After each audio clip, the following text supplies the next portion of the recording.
Avec une stratégie comme celle-ci, c'est les moyens de nos ambitions pour que nous, on continue à développer des centres d'excellence ici, au Québec, pour EY, mais qu'ensemble, avec nos clients, on forme la main-d'œuvre.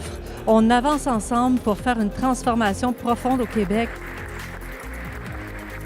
Alors pour la FQM, la stratégie numérique du Québec, c'est permettre à plus de 200 000 ménages du Québec des régions d'avoir accès à un service Internet haute vitesse.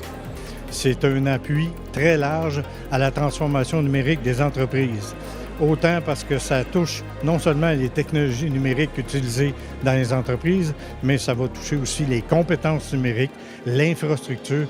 Que tu sois citoyen, que tu sois entrepreneur, que tu sois professeur, que tu veuilles communiquer avec le monde, le Québec numérique, c'est maintenant que ça commence. Les entreprises, les clients et les organisations des centres collégiaux de transfert de technologie ont clairement besoin de ce soutien-là pour s'assurer de maintenir leur avance ou de gagner cette avance-là sur les marchés internationaux. C'est vraiment le cadre qui va nous aider à tous les niveaux de travailler ensemble vers un positionnement international au niveau du numérique. C'est l'absolue nécessité de former les compétences numériques chez nos jeunes, mais même chez les professionnels. Pour moi, ça représente essentiellement la montée en capacité des compétences spatiales et numériques. C'est-à-dire que je crois que l'enjeu numéro un, c'est vraiment les compétences numériques.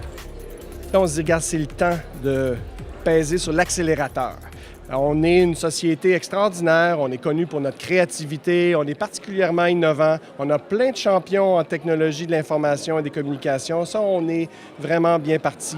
Mais si on veut rester dans les meilleurs au monde, puis on veut briller chez nous, puis briller dans le monde, c'est le temps de mettre les bouchées doubles. Là, notre défi, c'est d'avoir les ressources humaines et financières qui vont nous permettre d'aller aussi vite qu'on le souhaite. Et ça c'est un défi, mais c'est en même temps formidable maintenant qu'on a une vision claire d'où on veut aller.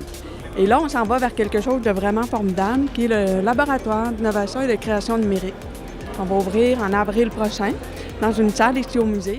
La société se transforme, le gouvernement doit se transformer et le gouvernement doit agir comme moteur de transformation pour l'ensemble de la société. Que le Québec se démarque comme un leader au niveau numérique. C'est ça l'aspiration que nous avons.